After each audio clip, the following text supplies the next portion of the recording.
Good evening, and welcome to the Studies Ministry Thursday night Bible study. My name is Keith Terry, and I have the pleasure of leading this session tonight. You know, a couple of weeks ago, when Pastor Du Plessis thought about creating this three-part series, connecting your business with God's purpose, he had four objectives. And, since this is the last one, I just want to read them out loud so that the listening public and the folks that are in this room understand where he was going and why I think it's such a blessing. First one is to help course participants be able to connect their business with God's purpose for their lives. He's been talking about purpose for this year. The second one is to cultivate the next generation of entrepreneurs to provide an understanding of the fundamentals of starting a business. We did that last session. The third objective was to inspire and empower participants to take current business to the next level. And then fourth, to unleash the business potential in those who have a desire to bring glory to God and make an impact through establishing and running their own business. And if I might add, it is helping to fund God's purpose. And so with that said, the pastor has already introduced me. My name is Keith D. Terry, and I'm just happy to be here. A couple of things before we get started. Those folks, I put together the third lesson. And before I go into that, I just want to stop and pray for a second. Heavenly Father, I ask that you think through my mind, speak through my lips. And I ask that all of the objectives of Pastor Du Plessis be fulfilled tonight. My desire, Lord, is that whatever wisdom is in me, whatever wisdom you want to impart to the people here in the room or those that are listening, let it be done. Lord, thank you for this, Lord. And I just ask that you bless this meeting today. And I ask that the pastor's not feeling well. I just hope that you help him heal quickly and bless tonight. Amen. So with that, I put together a syllabus. And at the top of my syllabus, I made a mistake. And the first mistake was I used the wrong Proverbs. But I want to talk a little bit about Proverbs 16:3, and in it says, commit to the Lord whatever you do, and he shall establish your plans. That's 16:3. The one that I want to have you pay attention to is Proverbs 21:5, that says, the plans of the diligent lead to profits as surely as haste leads to poverty. And the third one was Joshua 1:9, and it says, have I not committed you to be strong? Have I not commanded you to be strong and courageous? Do not be afraid and do not be discouraged, for the Lord your God will be with you wherever you go. Now, those were the foundational scriptures that led me to put together what I put together. And so in the first session, the pastor walked you through God's intention for business. The second intention, we talked about the fundamentals of starting a business. And some of you, and the pastor said, we're drinking from a fire hose, but that's how business is. Starting this one thing I want to say, and that is, with this session, is taking business to the next level. So I'm assuming everyone in here either has a business concept, or is in business. And so with that said, this presentation was built to get you to the next level. And the reason that I say that is that the lifeblood of business is repeat customers. Would you agree with that? But customers can be fickle. The markets can shift, and competitors are relentless. And so what we're going to talk about today is, I want to give you action plans that you can use at any level to take your business to the next level. And it is my hope and prayer. If you go to the second slide,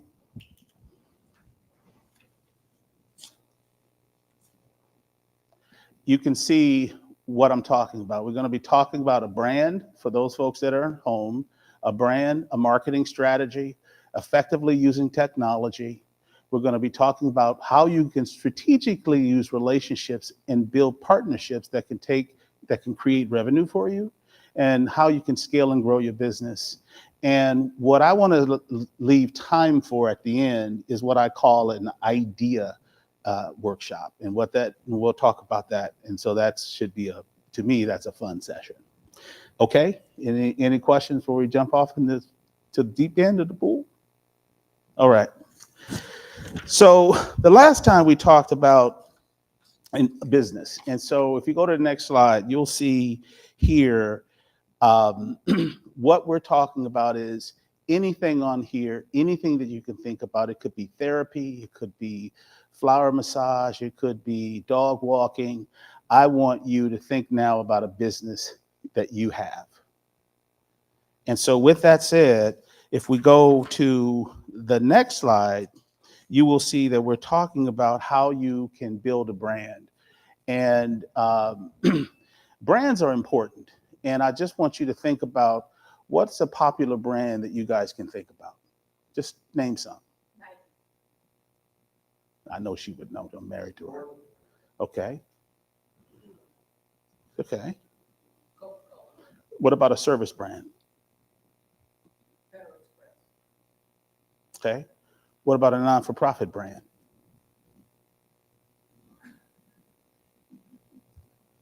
Seriously. So if we go to the next slide, what is a brand? A brand is it really is a lifeblood of a business. A brand really is a way to distinguish your values to the public. And what I put below are some things that I think you should be paying attention to. Product brands are Coca-Cola, Toyota, and BMW. And when you think about those brands, they invoke something in you. They're either quality, and they're definitely distinguishable. Would you disagree? Would you agree? All right.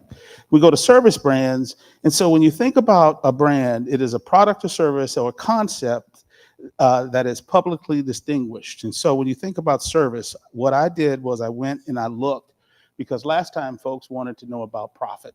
They wanted about non-for-profits. And each of these brands that are up there is a distinction to them. And when you think about it, why is brands important? A brand is important because it helps to influence purchase decisions by your customer base. If you go to the next slide. It shapes how people think about your brand. Brands can create positive association, influence decisions. It can create memorable identities. It supports marketing efforts in ways that makes it distinguishable. Back in the day, if you remember, Audi had a real bad problem because the product failed. But Audi, over time, started marketing their product in a better way. They put better products out there. And so right now, Audi has been able to change the value proposition with just that name. It builds trust or distrust, and it boosts employee morale.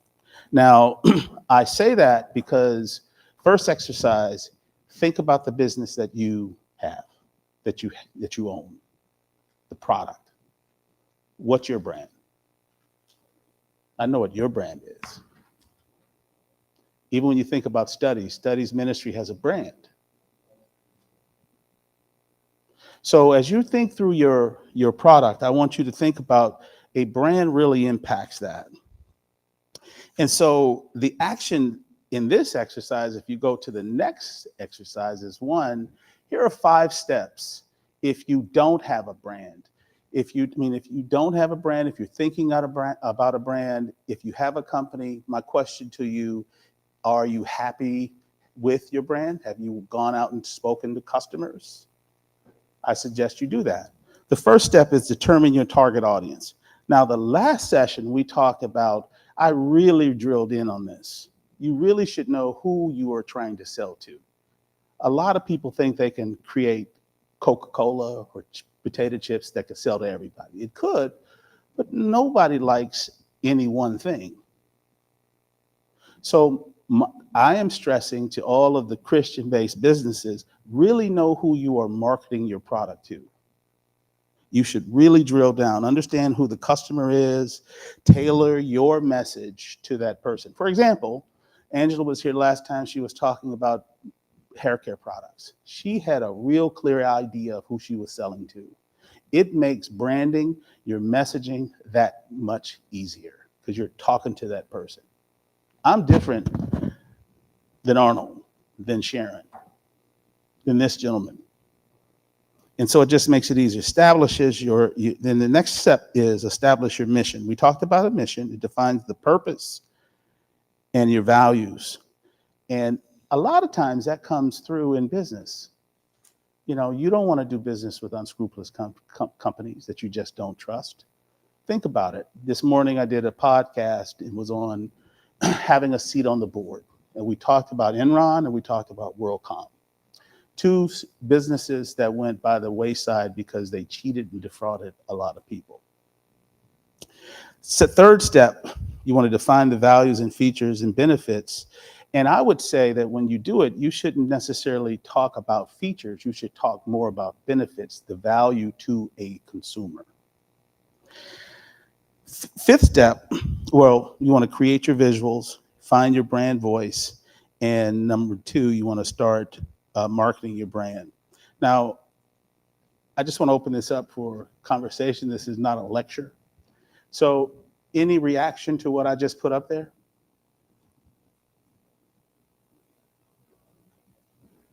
You want me to give you the mic as you're looking at me?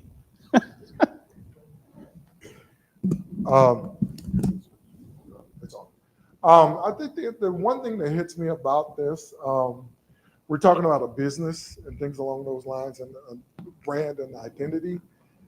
It's what's hitting me more so than anything else is I myself am a brand. Yes, you are. How I carry myself, genuineness, transparency. And the thing is, a lot of people think they can come up with a brand outside of themselves. But if you can't live the brand you come up with, you're going to have an issue convincing people to follow your brand when they see your life doesn't match up with it, in a sense, or your personal values don't match up with what your stated values are. Well, so it's really interesting as I think about that. As I was going over in my mind, a lot of who we are kind of comes to the business that we form, and also the brand that we come up with. Well said. You can't attract the right people to work for you. You can't attract the right board members to work for you. I think, Sharon, do you have anything to add? I'm calling you on the spot, huh?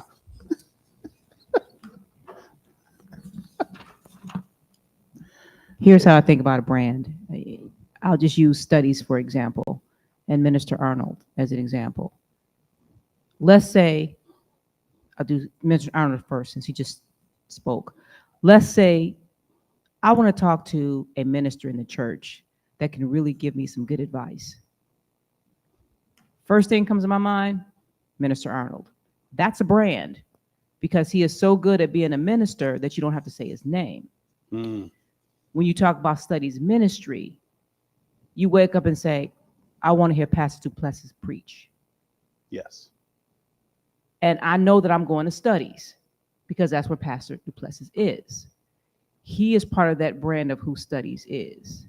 If you're saying I want to go to a diverse church that's not too big, it's not a mega church, I'm going to feel warm and welcome. When you think about that kind of place to go, if S.T.U.D.Y.S comes to your mind, then that brand identity is real strong. That's what makes a brand so great is you don't even have to say the name. You're talking about what that product or service delivers, and that name automatically comes to your mind before anything else. Thank you both for those comments. And so as we focus it back on business, you see why brand is so powerful, because it influences church attendance. It influences friendships. It influences purchase decisions. It influences everything. And so, as you think through your business, because I want to stay mindful of the purpose of what the pastor was trying to achieve, I just want you to think about the power of the brand. It makes a difference. You're working on it all the time. You have a brand. You do. You have a brand, because you don't want people just saying who you are willy-nilly. So I want to get through this. The next thing that I want to talk a little bit about is marketing strategy. Now you have a brand, And here's where I think it gets fun. You know your purpose, you know your target audience, you know what you want to do. Now it's time to put all of that into motion. It's time to now start talking with your client base. And what we have here are 3 different approaches, just basic approaches that you can use, you should use to reach your audience. And people are all over the place. A couple years ago, I was not on social media. Now I'm all over social media. I was a traditional person, meaning TV, radio, but it's changed. How you reach your audience now is so drastically different. And there are 3 basic components that I want to talk about. One, digital. I'm trying to take everything I do digital. What I mean by digital, meaning email, meaning social media, meaning, content marketing, meaning online advertising, all of those things. The second one is social media. And what I'm talking about is everyone that you can think. I challenge you. Do you know anyone that's not on some form of social media? You're not? Okay. Is that because you're a little older? Okay.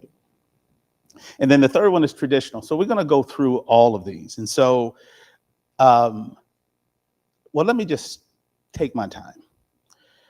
Social media, to some, is a pariah. It's a place that they don't want to go. But when you think about it from a business perspective, you want buyers, you want influencers. You have TikTok, you have LinkedIn, you have Facebook, you have Instagram, you have chat. What is it called? Chat, not Chat GPT. You have so many different platforms. We can talk about them, but in the context of what your business is, if you're a therapist or a hairdresser, you're trying to get customers. So you can reach them. Now, the traditional ways of marketing, TV, radio, advertising, are tried and true. So let's just go through them for a moment. And stop me if you have questions. Now, with this next slide, it can be a little bit complex, but search engine optimization is all about keywords. It's all about maximizing what you do and how your content and material is showing up on Google, is showing up on Bing, is showing up on some of the other search engines. And so what you want to do is you want to make sure that you're effectively using some simple words, some simple things so that people can find you. For example, if you're in this area and you're a dog walker, I can guarantee you there are about 200 of them in this area. You want to be able to come to the top. So then when you start thinking about that, you want to do keyword search. The second one is content marketing. Focus on creating your value proposition. And I want to keep it real simple. Content marketing is anything that you control. It's your messaging, it's your emails, it's your content, it's your pictures, and you want to be able to capture that and send it out. And it should be consistent with your target audience. Emails. How many people think email went away? Email hasn't gone away. I remember the day when we were getting 200 emails a day. Still the cheapest thing that you can do. If you can get their email address, you can send it to them. So I would be remiss if I didn't tell you that emails can be effective, but you have to have a strategy associated with it. I would use emails to send promotional materials, transactional information. There are techniques that we can get into further. And the pastor did say, if this, in 1 hour, it's difficult to kind of go deep in any of this. And so if there are things you want, we can set up workshops later. Mobile marketing. Everybody's got a phone. Now, I can tell you, I don't know many people that don't have a phone. The only person I know that doesn't have a phone is my 113-year-old grandmother who passed away a couple of years ago. She didn't have one. But everybody has a phone, and you can send information out. And last but not least, the reason that I think digital is so important is you want to be able to influence them. You use your cell phone? Use a computer? Well, why you hesitate? For school? But you use your mobile phone for a lot of different things. So digital is really critically important. Any questions on this aspect of it? I don't want to monopolize the mic, but No, please, come on. I was running errands today and I got behind a truck, and it was Accurate Consultations or something like that. And then what I thought about with the name, what hit me was this is a person that created their business during the yellow pages, during the phone book, because you develop your business based upon, let me get this name that's going to come up first. Yes. Now, when you're talking about digital marketing, it's totally different now. Yes. It's when you go to the search engines, you got to have the keywords that makes your name come up first. Absolutely. And a lot of people, they don't get that part of it. They just think, okay, if I'm just out there, I come up with a catchy name, and then it's going to be there. But the thing is, the catchy name doesn't work anymore. It's your keywords that you include in your business, to where when they do that search, that your name is one of the ones that pops up quickly. Absolutely. Absolutely. Any comments from anyone else? If we go to the next one, social media, and I want to spend a little time talking about this, but I want to go through it very quickly. 3 steps. Choose your platform wisely. All of them are not created equal. Facebook, you have to think about who's on Facebook.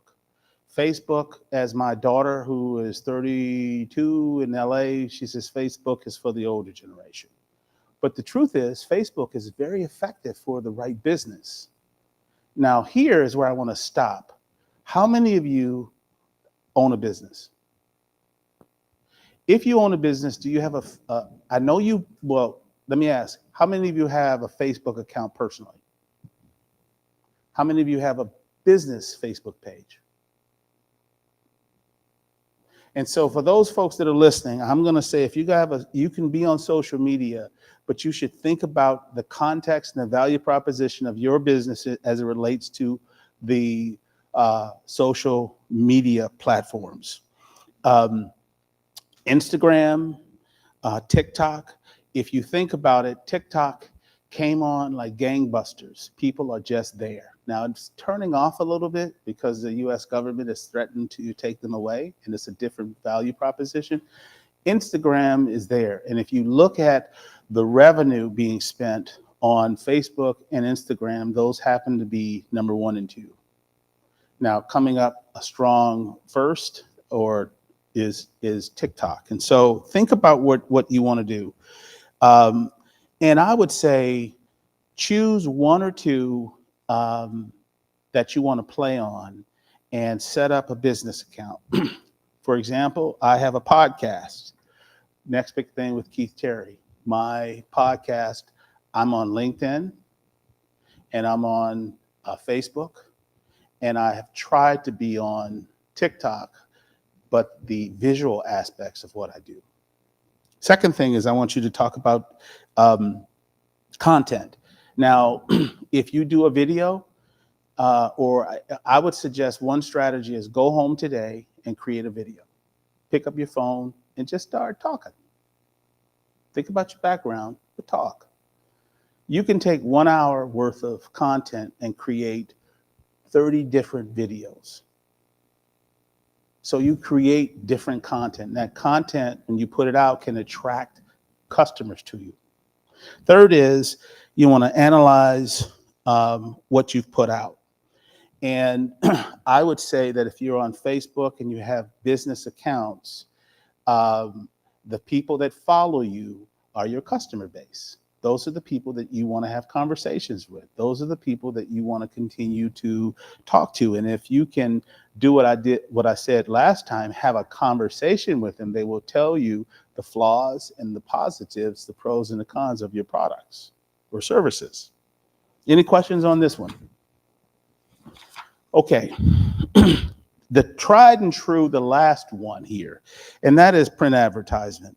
You know, personally speaking, I'm a little bit of a snob when it comes to books. I still like a book in my hand. I don't particularly like reading books on my phone or computer, but you have to. So when you think about it, print advertising, broadcast advertisement, direct mail, outdoor advertising still has a place. And it depends on what you're trying to do. The prices are coming down on this because they have so much competition. And you have to think about who you're trying to reach. For example, if you're having a business or starting a business right here in this mall, think about the complexity. Which one of these would you use? You could use print advertising, but you'd be limited a little bit in terms of the people that live in this area. So if you want a much broader reach, social media, digitizing what you do allows you to expand your customer base, depending on the type of business that you have. So because I want to keep going and get to the exercise part, any questions on that? Because that's big. This is when this piece here is where you start to really talk to your customers. And it is my hope that whatever you have as a business, you're reaching your customer base. Can I just pick on a few people? What kind of business do you have? Both of you. Basically, But here, let me give you the mic. Yeah. I got a flooring business, and I've been in business 33 years. So the way I marketed when I first started out was really simple. Okay. And I have the only reason I got into a website is because my daughter's in graphic design. Okay. So she designed a website. But I went on so many websites, it's like, I'm not going to spend half my life in this website. I want somebody to get in and out in 5 minutes. Gotcha. Now, since I've been in business a long time, it's all referral based, and it's about Okay. integrity and Yep. performance. Yep. And the reality is I have no desire when somebody calls me on the phone, how much you charge a square foot. I already know they're looking for the cheapest guy possible. Gotcha. So I'm not interested. Whereas referrals, all I have to do is show up, give them an estimate, and as long as I fit in their time frame and price range, I got the job. Gotcha. And that's where, the businesses of today are so much different than what I'm looking for. Okay. I have no need. I don't need 10 million customers. Gotcha. And I'm satisfied I stay busy all year long. I have no shortage of Oh, I work. bet you do. Yeah. So, in other words, I'm not necessarily interested. It's about integrity. But it is about finding employees Okay. that can perform to the expectations of the customer and keep your reputation. Your Good- value good proposition and alive. high. Right. Yep. I love it. And you? I'm a hairstylist, Okay. And how do you reach your customer base? mostly word of mouth. I've been Referrals. doing hair for about 24 years, so Okay. it's mostly word of mouth. Okay. Okay. And so, I am a believer that you should work on your business, not in your business. I agree with you. And what I mean by that, it is the pastor's desire that we take this to the next level. And I want to keep what I'm saying in perspective. Each of you have customers. I have a customer and customers. And we're going to talk about scaling in a minute. But right now we're talking about just simple value proposition. Who are you? What you do? You have the referral method. You have to communicate to a person who calls you, someone who walks through the door. And what I'm suggesting is that you can digitize your message. Your daughter did that by putting your information on the website. You can type up an email and send it to someone. You can advertise on free TV. You can advertise, and what I mean by that is public.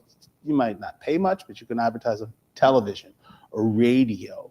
And what I'm suggesting is no matter what you do to get customers, you can have a referral system, or you can go out and pull them in or push them in. There's a push-pull strategy here. And so I gave you some things to do. Let's keep going. Technology, how to effectively use technology as a business. This next slide is, I submit to you, it's busy, but it is a gold mine of information. No matter what you're trying to do, my basic proposition is that technology can make you very productive. Technology can make you very efficient, depending on what type of business you are in. For example, if you're in project management, you have several people working for you. These are products that are bold, like ClickUp. It offers a free plan. It's a task management, time tracking, collaboration features for workflow. Some people, like I'm a consultant, sometimes I come in and I have to think about workflow. I have to think about my client's workflow, so it can help me or the folks that work for me to be much more efficient. Asana offers free plans to allow up to 15 users to manage projects effectively. So in each of these areas, technology can be used. And we're going to get to the big one, AI and Chat GPT in a minute. But depending on communication, how many people would say Zoom has been very effective? Very effective. When the pandemic kicked in, everybody started going over to Zoom. We're on YouTube right now. Facebook as well. So we're using the platforms to take what we do, our content, out to the world, because anyone can listen to this. But depending on what you're trying to do, so let me just stop, because I don't know what businesses you're in. How many of you use technology? And I'm going to pick on you because I know you. Do you use technology in your business? First, what is your business? It's a poetry business, content creation. It's custom business. I'm sorry, custom greeting cards, custom biographies, custom wedding invitations, custom obituaries, just anything unique and different that people use every day for occasional items. I customize them using poetry. That is the niche. Okay. And do you use, other than a website, do you use technology to help you create your content, or any other aspect of your business? And it's just not a test. It really isn't a test. And I open it up to anyone, because when you think about it, one of the areas that I think people need to use and consider is a CRM. It's a system, in my opinion, that allows you to track the conversations that you're having with your customer base. I can't remember everything I said last week. Can you? I just can't. And when I'm having a conversation with a client, it's things that you can record. So my point is, on this sheet, and Vicki, remind me to send it out so I can send it to everybody. It has, I really dug deep to come up with free services that people could use. And I have a whole lot more. You have financial management tools, you have marketing automation, you have, and when it comes to, let's take both of your businesses, your prior customers, do you communicate with them? Do you send them emails, follow up, just to see how they're doing? Usually it's one and done? email or text. Email or text, okay. You? Yeah. Okay. System that I use is, Okay. Okay, cool. So let's talk a little bit about Chat GPT and AI. Whether we like it or not, AI is coming at us all. It really is. However, I would suggest that Chat GPT has made writing emails easier for everybody. Because if you've never been on it, you can go there and say, write me this, write me that, investigate this, and it will do it. It may not be 100% accurate, but it can certainly get 80% there. And so my point, as a small business, using technology to help you to work on your business, not in your business. You'll hear me say that a lot. And what I mean by in your business, you're right, being on the phone trying to negotiate something, or writing poetry. I mean growing your business, because at the end of the day, what you do, people can buy it in international markets. You two have to be closer, but there are certain aspects to growing your business that I think about in a minute. And so, if we go to the next slide, I just put these here because I wanted to urge you to, if you didn't have a website, to create one. I know you have a website because you said it. I know you have a website because I seen it. Do you have a website?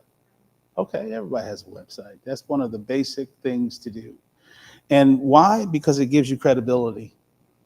It just really does. When you walk in a room and you see you have a business, what do people do? They Google you.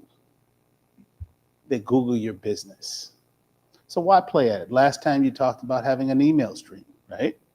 You know, you don't want to have a Gmail if you can avoid it. You would like to have it, you know, like my business is called Terry Partners, K Terry at Terry Partners.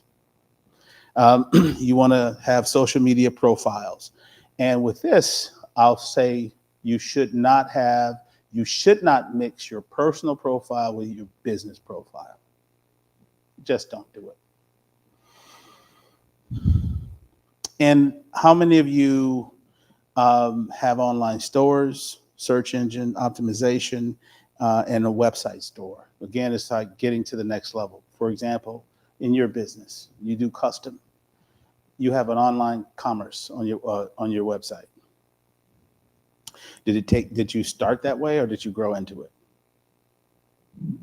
I grew into it about 6 months in. And you want to talk a little bit more about that? Yeah, because, the first part of the business was just writing books and publishing 2 books. And the question was, how do people buy them? They can either go right to the publisher or they can buy them from me, where I have some inventory that I can ship direct to consumer from my house. But you learn things that it's cheaper to have them go through the publishing company, because then you don't have to pay for shipping and the overhead and that all of that entails. And you have to manage your lead times because the publisher can get it there sooner than you can and less expensive. So it's trial and error when you have a business. You start off doing things one way, you learn, and then you make adjustments, because at the end of the day, it's about your margin. And the less hands that touch your product, especially if you have a tangible product, the more money you can make. And you learn that over time as you work your business.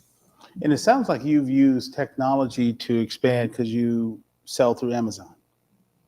Correct. And can you just elaborate on that? Does Amazon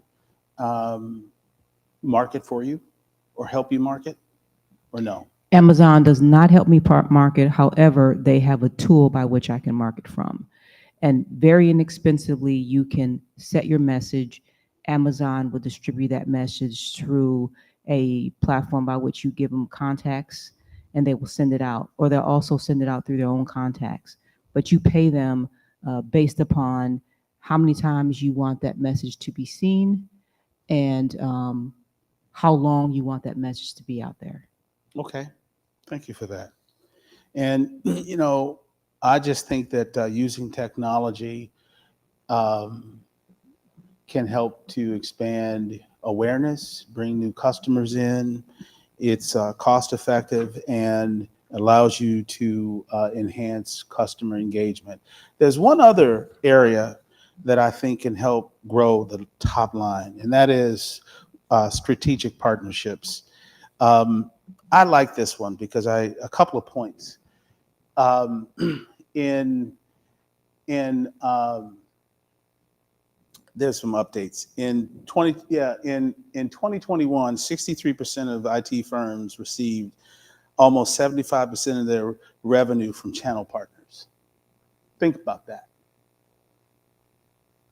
It is a relationship, it's a partnership that they have, and they're selling their business through someone. So I just want each of you, especially you, it's be fun, partner with someone who can refer business to you. 50% of all tech sales are sold through distributors or dealers. They're not really even talking to the end user. So depending on the kind of business that you're in, there are channels and ways that you can expand and increase revenue. You might ask, okay, why would someone partner with me? Well, one, it's a complementary business. You're not competing with it. For example, if you have lawyers and accountants, and the kind of business that I was in, I am a consultant. I help businesses grow. I help businesses sell themselves. I am not an accountant. I'm not a lawyer. I can help bring clients to a lawyer and to an accountant, but I also need them to help bring their clients to me. So I have some suggestions. So depending on if you are a floor master, I don't know if that's the right term to use, but a flooring gentleman, you do hair, you can partner with different kinds of companies and individuals to expand your customer base. For example, let's put it in church terms.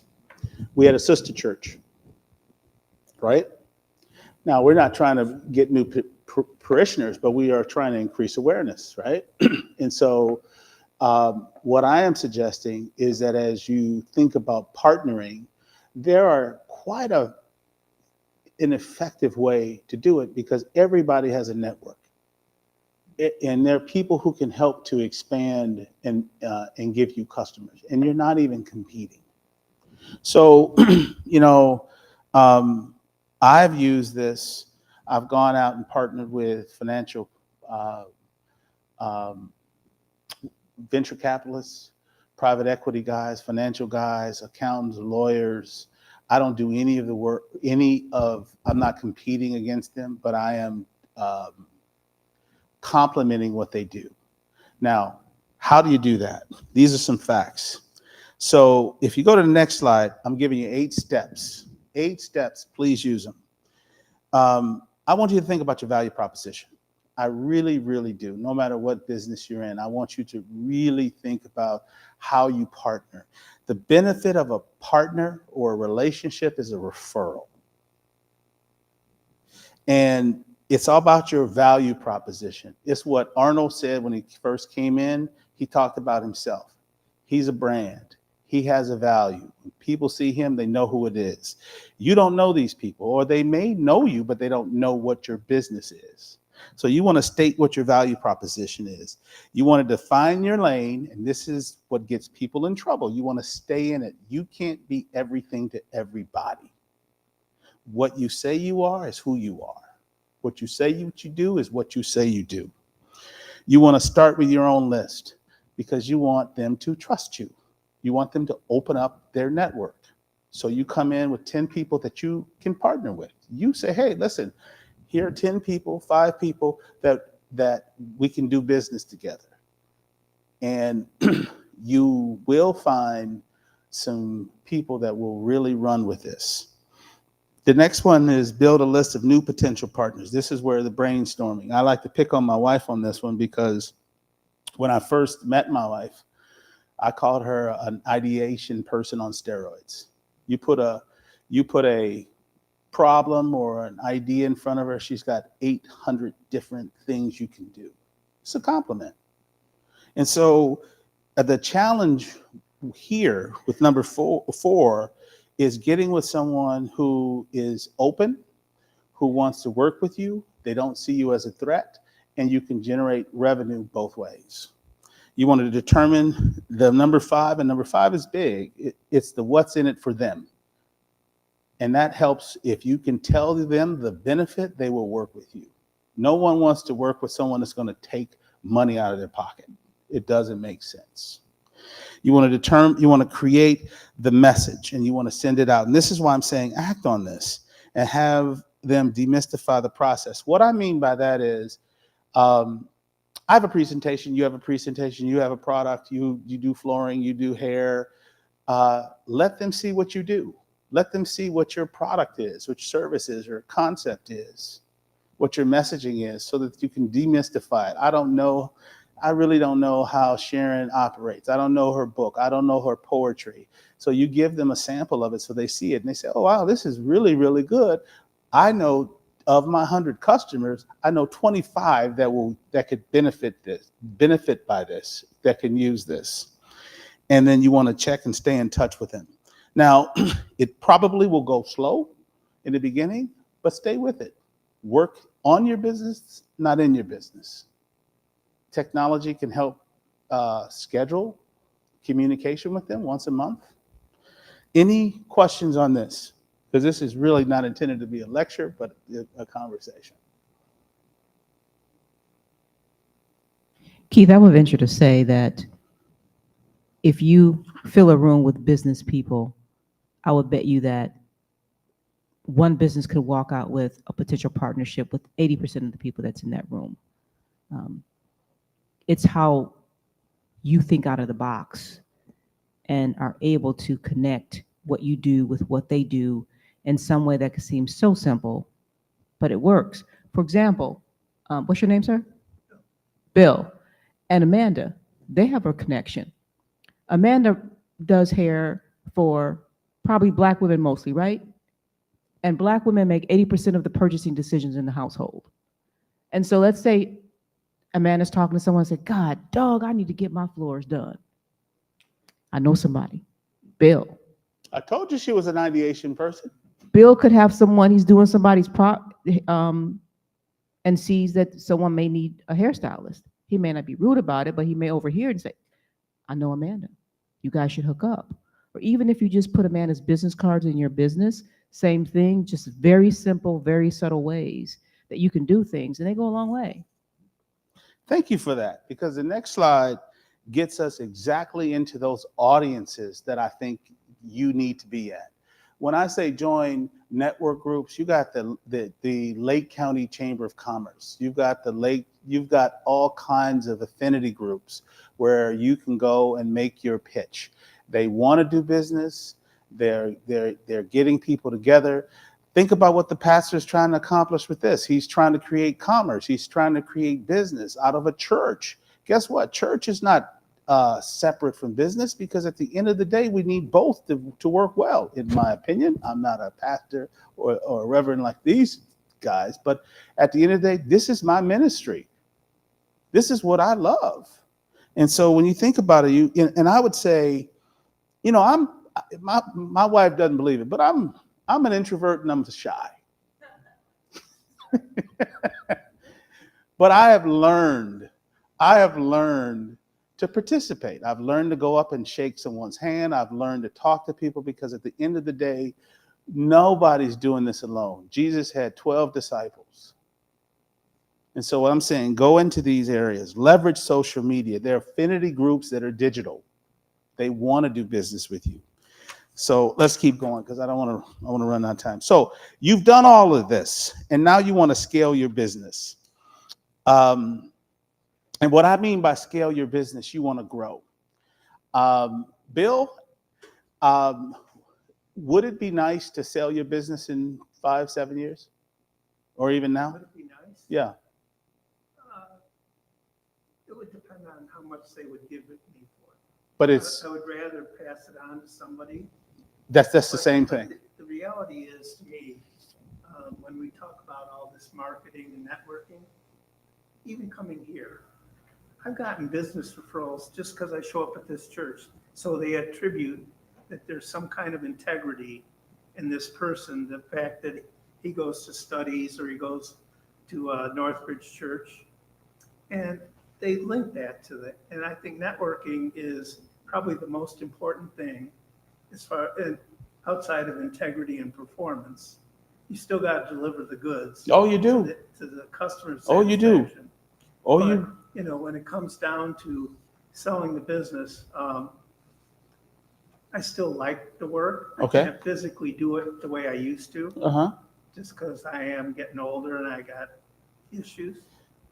But I still like the business, and as long as I'm still making money, I can't stay at home with the wife 24/7. Right.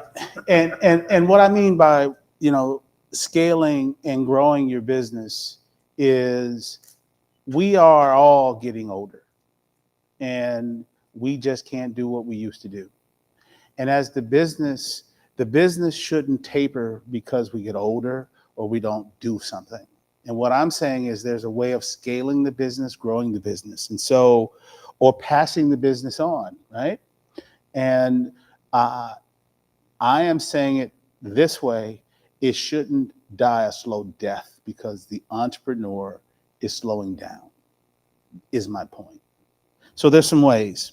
So the first step here is you want to really monitor, because just because you want to grow your business, if you don't have any customers, you can't grow it. You got to grow your customer base. So there's some key performance indicators that will let you know when you're ready. You have to go out and evaluate the market. If what you do is in demand, then you have a customer base, and you have to prepare yourself financially. And you'll see what I mean in the next slide. Now, here's some growth models, and the growth models that I'm talking about are franchising. Bill, you could franchise your business.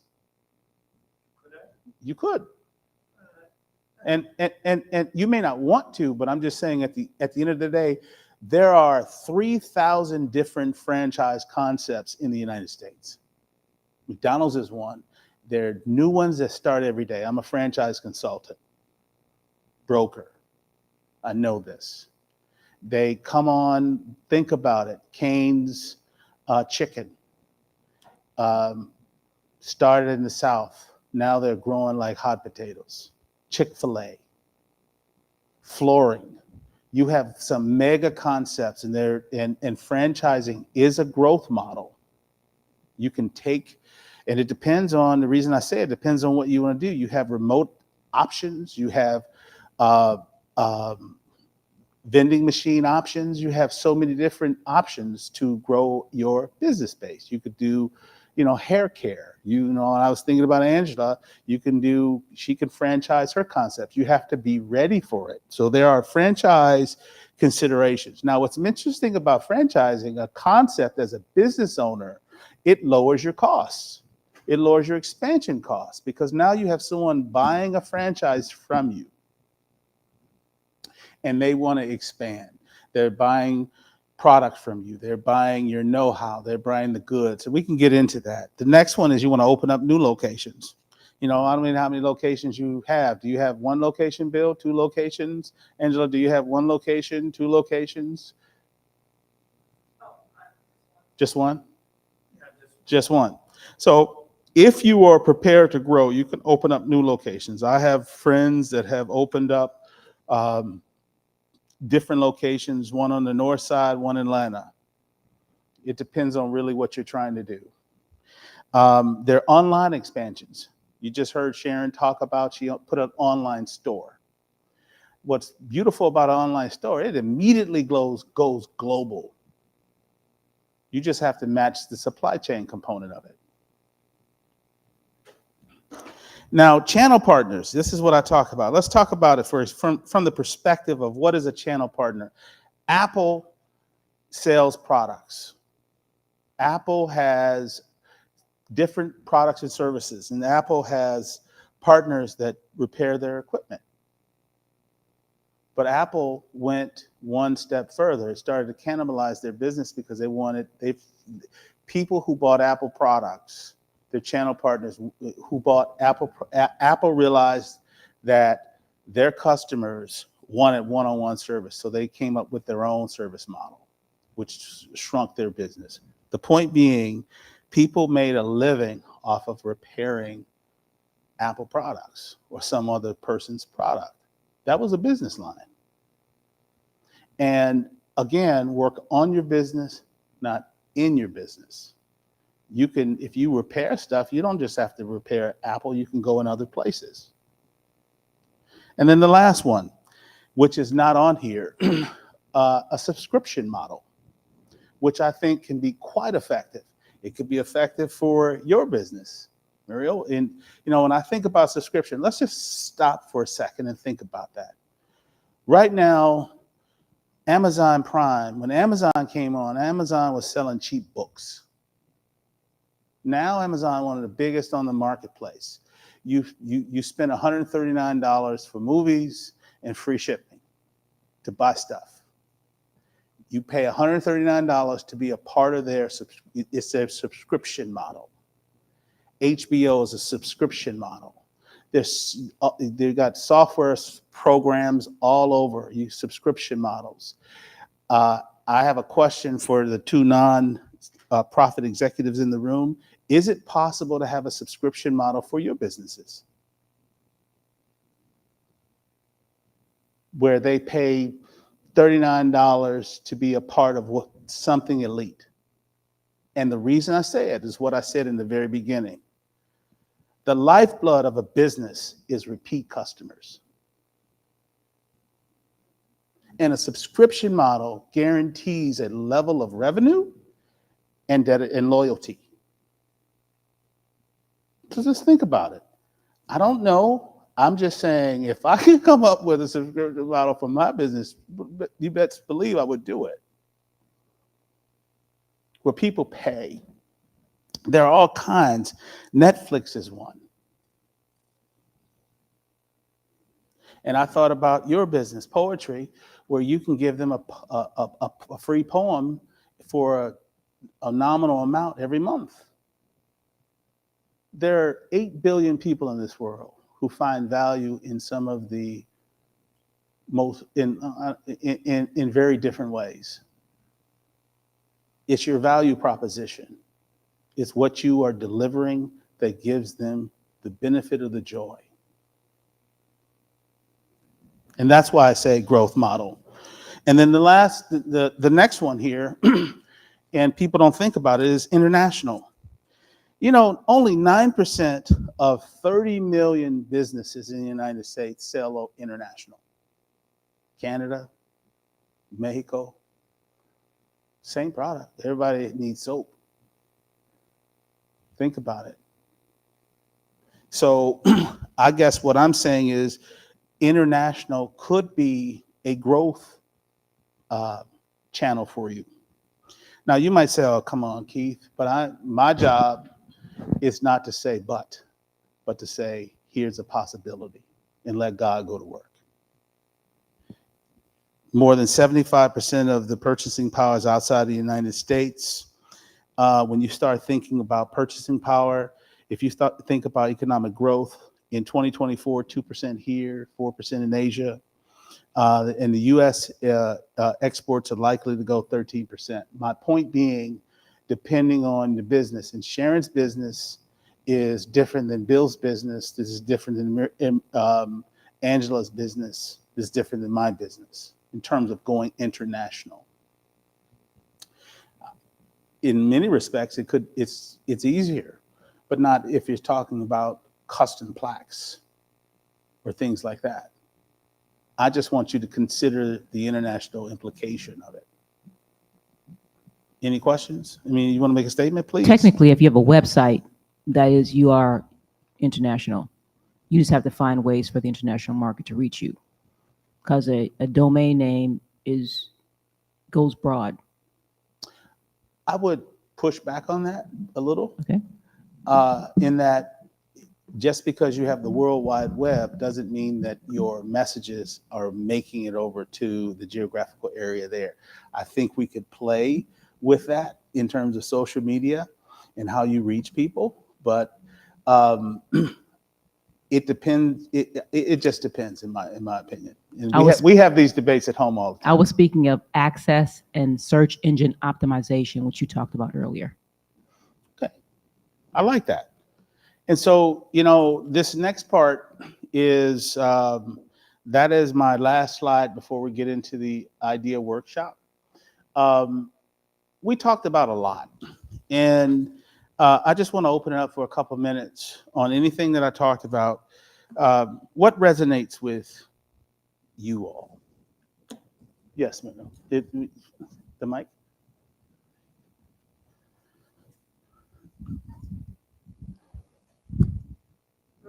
Just today, I was thinking about, I've got the nonprofit, but I was thinking about the channel model that you were talking about. Okay. the supply chain. And I spoke with a guy using LinkedIn who said that he was part of the marketing, I mean, not marketing, but manufacturing, supply chain, all of that. And that's where my business is leading Oh, into job training, and then maybe a 6 month um, actual working for an for my organization, and then moving them on so that they can say, I did the job training and I did this job for 6 months. And that gives them a little bit more credibility, especially people who have not, who have had barriers to sustainability or barriers to employment. excellent. And so I'm reaching out to kind of break into or figure out how do I go about making these supply chain connections as it relates to products and the industry that's developing now in the climate change industry. Because a lot of new products are coming about in the green, clean, blue economies. So You're absolutely right. yeah, and they have not locked out um, the people in communities of color that have um, been justice involved, Okay. and I think that a lot of talent lies there, and it has to be shaped, and people have to decide how do we make this work. But I am looking at that that channel model. That's good. Excellent. And that's a perfect thing to put into the business idea workshop. A couple things I want to say about what we talked about. I think it's important for you to move on this and have your value proposition and do all the things we talked about, because there's one customer I haven't mentioned that is the biggest, with the biggest checkbook out there, and that is the U.S. federal government. They are not going to do business with you just because you have an EIN number or a SIC number. Your value proposition needs to be there. It needs to be clear. It needs to be decisive. You need to have a customer base, because once you know who you are, what you're trying to do, if you want to do business with them, you can do business with them. Is the last thing I want to say. Yes. Actually, so I'm, Is it on? Yeah. yeah. So I'm an educator, but I love theater, the performing arts. Okay. So I've been trying to, get my name out there, and what just comes to my mind. As an actress or yes, a writer? as an actress, Okay. because I've done several plays. So what comes to my mind are the SMART goals: being specific, measurable, Actionable. Yeah. achievable, realistic, and timely. Mhm. And so as an educator, we have to follow that guideline, when we're doing our lesson plans. But then it also works for, your personal as well as professional. So I'm trying to do something in that area of theater. Okay. Good. I love that. I love that. Oh, yeah. Come on. I would give her the mic. It's on. Unless you turned it off. There we go. Just hit the button again. Okay. I'm a performing arts major, and I just gonna say I like to market, like I like to promote the plays that we do. I do a lot of like social media promoting, or now text like my friends or people that I know that are into that, and just tell them, hey, we got a play going on. Definitely should come out and see it. And yeah, Okay. you did ask. That was So so we got funny because two- you asked me my name when I first walked in here. You're like, wait, yeah. Okay. So we have two actresses here. You guys are walking Yes. products. Okay. I like that. There we go. And then also to, I'd just like to add that, so, I mean, I'm in the performing arts and I want to be an actress, but I do a lot of like behind the scenes. So work in costume shop, or we'll work in, because sometimes plays will need like quick changes to happen. Okay. So I come to some like rehearsals, and then I just get to see how everything works from behind the scenes too, which is pretty cool to know as an actress, because a lot of actresses I feel like won't have that much intel about that, and just kind of, yeah. Okay. So let's Now, everyone in here, I kind of know what their business is. So let's take 5 minutes and let's, in your mind, let's just um, think about expansion. Bill, I'm gonna push you. Maybe you're not ready for it, given that you've been doing business for, you said 20, how many years? 33 years. I love that. With each of you, I want you to think about what it was presented, and we don't necessarily. Well, let's start with brand. You should be happy with your brand, but have you thought about your brand, you two actresses, because you are a product? No, it's a serious question. Which means what? Get the mic. Come on, this is an idea workshop. There's but's not going to be used today. It's going to be and. Just leave it on. I mean, how I present myself on social media and stuff. Definitely like talking to like, and it's all about too like how you present yourself around like directors and people like that. Because if you're like I was saying, like a snobby, rude actress, nobody's gonna want to work with you. It's all about being polite and listening and understanding. And in the theater world, there's a lot of personalities, and you just have to learn how to not take it to heart and keep being.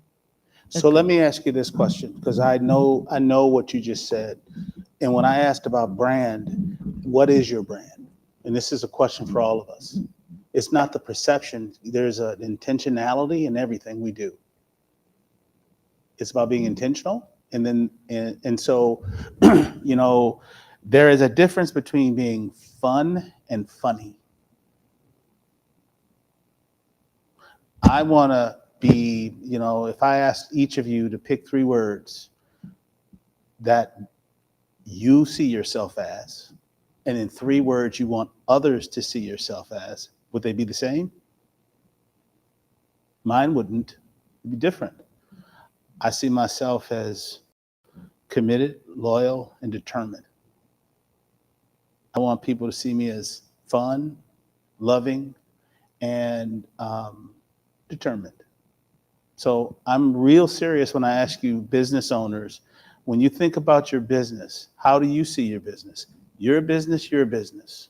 Because the next question is customer base. Any director is not for you, right? So have you got the 3 words? And it's not just you, it's everybody here. You have the 3 words? I know you're on a little call, so I would really pick on you. Any comments? I mean, jump in. This is open. This is a workshop now.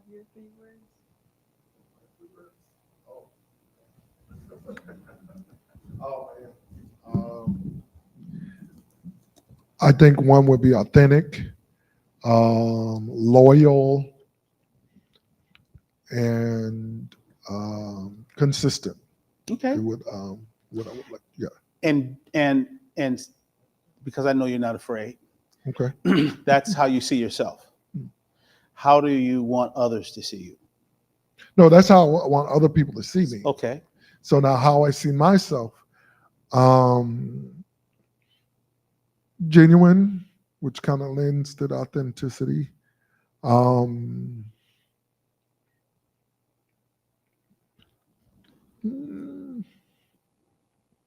Genuine, transparent, and honest. Okay. Kind of different facets of the same word, but carry different meanings. Okay. And so, for you business owners, think about your business. How do people view your business? Now, I could ask you too, because you're walking businesses, but let's get some of the other people in here. Can you talk? How do people see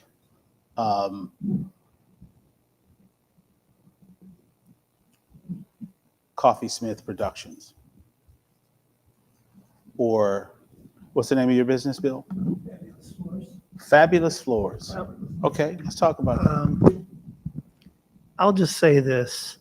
I started out as a subcontractor, Okay, and then I basically branched off on my own because I had so much work. And the reality is I don't rely, I mean, I rely strictly on referrals. I mean, do I get new customers? Yeah, but I get new customers based on a referral from an old customer. that's good. And the reality is I think integrity, honesty, um, and people trust you. And that's where, you know, that whole networking thing, Yep. you know, when I refer a plumber, electrician, painter, Okay. I expand their business, but I tell them point blank, you screw me over, I will never refer you ever again. Okay. So in other words, they got to deliver Yep. because I've seen their work and they're reasonably priced. And obviously any business, you know, you got to make an expected profit. Some Oh. people go over the top on how much money they want to make. And I've had decorators that I worked for that I would charge. I'm working through the decorator and they'd mark my thing up 100%. Wow. And, you know, when another customer, well, Bill, how much were you? And they assumed that the price they got charged was my price. That was the decorator's price. Wow. And that's where I had to, you know, I I see. openly confronted the decorator I and say, see. hey, I see. you're making me look bad because you make it look like I'm gouging people and they trust you as a decorator. And on the other hand, you know, and after that, the decorator said, well, I can see your point. Okay. Yeah, absolutely. But I mean, you know, I think for a business to be successful, you got to be a person of integrity. You got to deliver the quality your customer expects. And obviously there's a price that everybody's willing to pay. And those attributes, I would assume, is how you see yourself personally. So they spilled Yeah, over to the yeah. business. You know, and that's where, you know, with social media and stuff, and I'm dealing with a lot of people that, you know, in other words, when I go out on an estimate, unless I can't give it to them immediately, you know, there's way too many customers I deal with that the guy came out a week ago and he hasn't even given them an estimate. I leave him an estimate. Usually I come in, talk to him for an hour, give him an estimate, and I'm gone. Gotcha. Whereas, you know, the reality is everybody's relying on all this technology, emails, texting, whatever. And I'm still a paper pencil guy. It's easier for me to just write it out. If there's some conflict, I notify the customer and I usually follow up, you know, a day or 2 days later. I won't after fight give you them on an estimate, technology. just to say, do you have any further questions that I didn't answer when I was Gotcha. there? Gotcha. And I think that's where I got a nephew that's in the same business and he's strictly all about the money, Gotcha. strictly about the money. And I said, you're making a big mistake. I go, your business will survive based on what you do today. I mean, I work for neighbors, children, grandchildren from customers because they trust me Okay. and they know they're not getting screwed. And Okay. you know, I encourage everybody, especially family that wants me to do work for them or friends, go out and get another estimate. And Okay. see, you know, Because I get that. yeah, So this next part, because I want to get you two involved. Muriel, I want to come to you next. Let's talk, now that you have an idea of the 3 words for you and your business and how you want to be seen, let's talk about your customers, your target customers. Do they see you the same way? If you haven't talked to them, you don't know. I hate to say it like that. You know, people will tell you, and you can assume if you have repeat customers, that's a good telltale sign. But if you don't, go talk to them. How many plays have you two been in? Okay. And I would assume, so you have a body of work. I do. My latest performance was at the Genesee Theater. You This didn't past, tell me. First, you should tell people. So yes, when they come see you. I did. It was for a Black History program, and it was the very first time that the district ever paid me. So therefore, I had to fill out a certain tax form for that. Okay. I've never been paid I've always, it's like a volunteer thing. So it was pretty exciting, and I would have to say that the city, Waukegan, the people, who showed up, they showed a lot of love, and it just inspired me even more. Okay. So, yeah. Well, good. Mhm. Good. And I'd say, last thing I'll say in terms of, um, you could really digitize what you both do. And the next question is your customer. Is Tyler Perry a potential customer? Is it because he just does a lot of work? I mean, maybe he isn't. I mean, he doesn't do everything.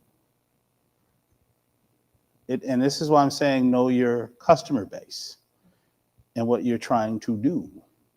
And if it is, how can you reach out to someone like that unless you're just doing it locally? This is why I say technology and social media can help you, and direct marketing can help you. If this is your client, what are you doing to reach that particular person? The technology and all that stuff is there to take it to the next level. You brought something up that was pretty interesting, what you're trying to accomplish with the channel partners. In terms of this being an idea workshop, have you been able to identify all the partners that you need to?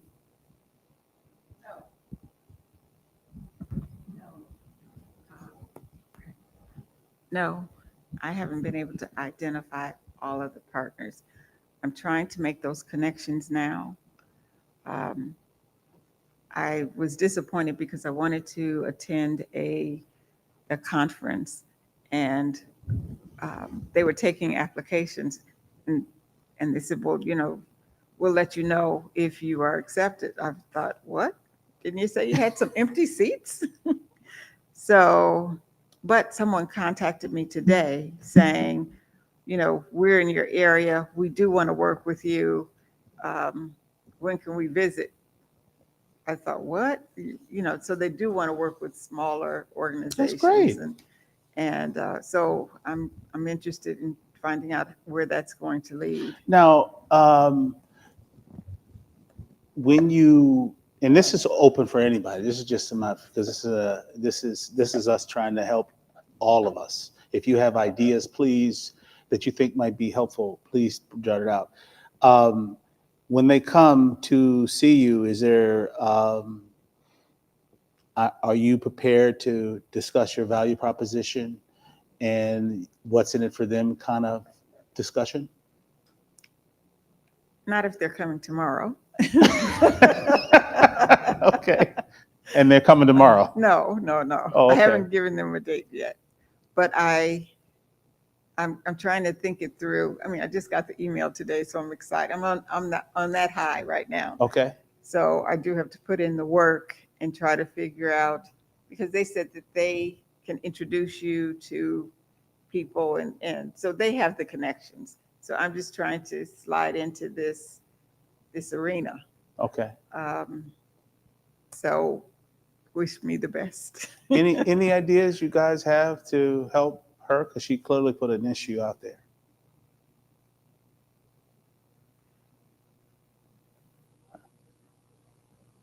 So I'm looking for organizations or companies that want to produce items that would be used that deal with climate change. What are the new products that are coming out? Like now they have the Energy Star or they've had that now for a long time, but they're making improvements on products for your home. Well, okay, that I want to know what all these different products are, how much I have to figure out. Once I know that, what can we do? What kind of cost is it going to bring? And how do I get that? I want to make sure that I don't want to put things together that can't be sold. I see. So that is kind of the next step in the series of Have you ever meetings thought and about, through. this is me trying to ideate for you, getting in front of your phone, creating a video, asking all these questions, and then sending it out to a list of people with some call to action? No, I hadn't thought about that. Because I mean, I'm kind of doing that, but I'm focused on people who are in the manufacturing. those are the that people I'm talking space. about. Oh, okay. Those I'm saying when I am talking about targeting your message to those people, Mhm. but it's done differently. Like you could send an email, but you could put your video in the email, and people by far watch videos faster than they will read an email. Is that true of you? Mhm. So I'm saying you can put in a 30-second, 1 minute, 45-second video with your request, send it to 100 people. If you get 12% back, that's 12 more. That's a 12% response rate that you didn't have before. Yes. So I'm saying here's where the technology component helps. And I'm just saying if you put it out globally and the call to action is, I need this, someone's going to respond. For example, my wife and she gets blind email requests and people call. She responds. I don't respond to that. That's a 50% return if you come to hit our house.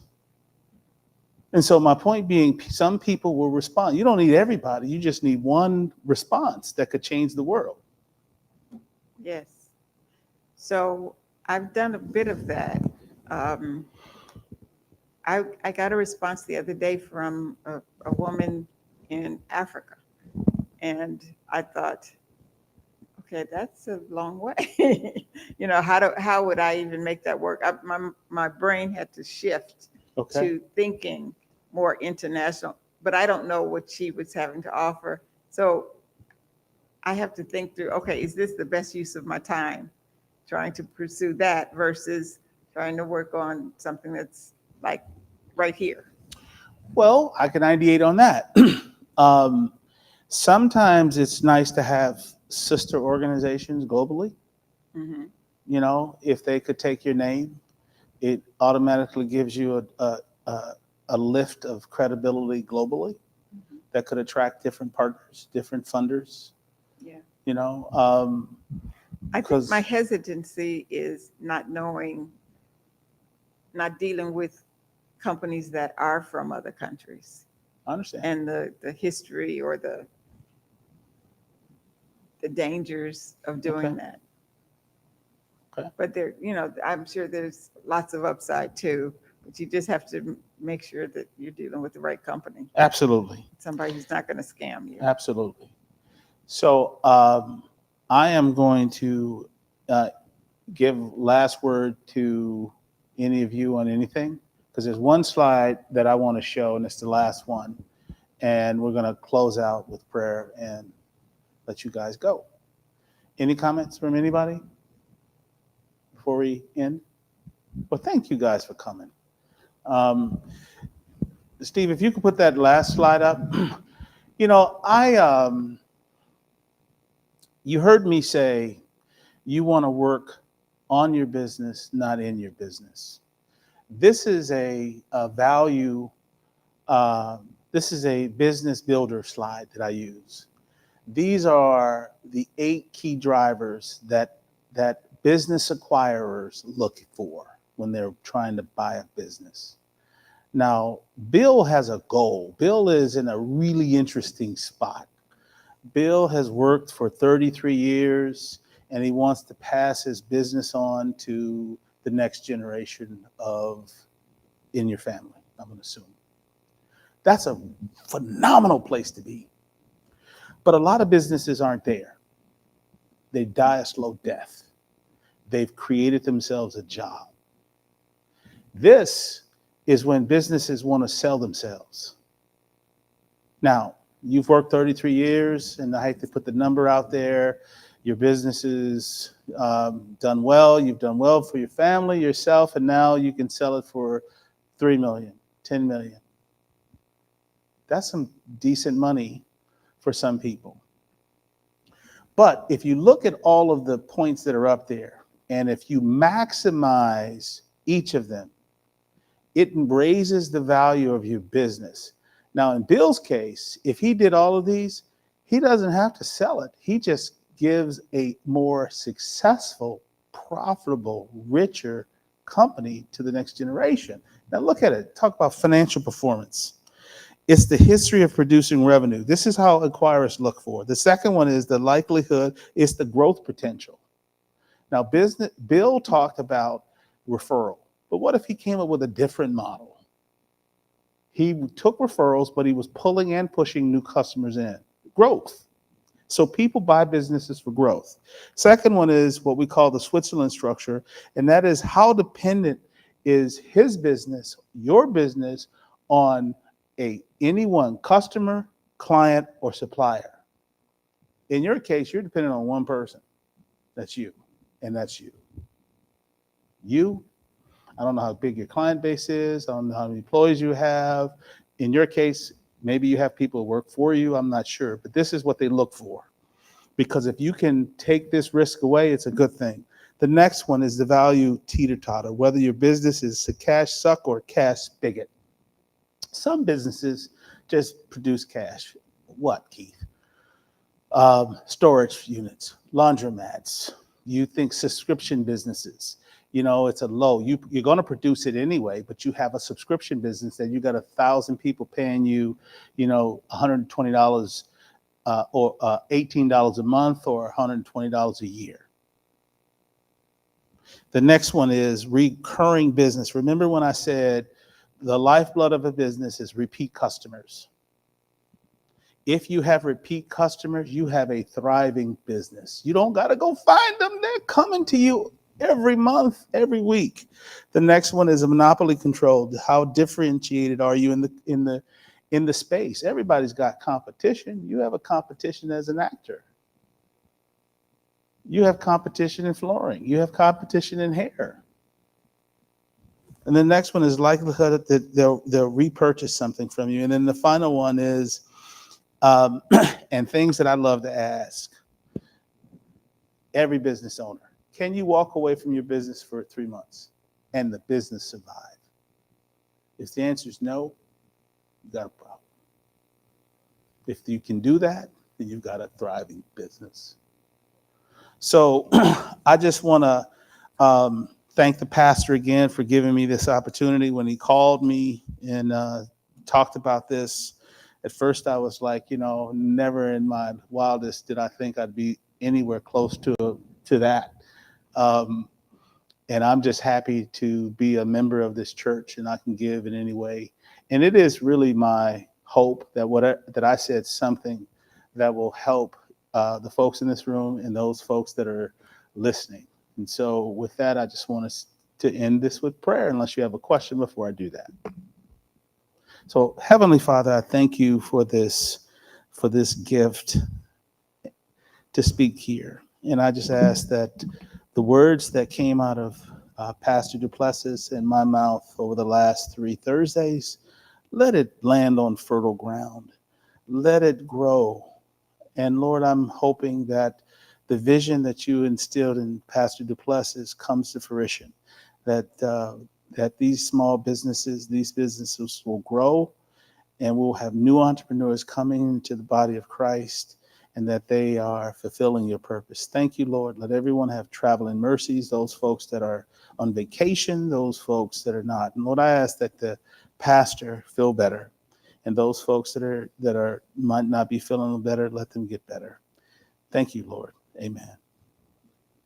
You all right?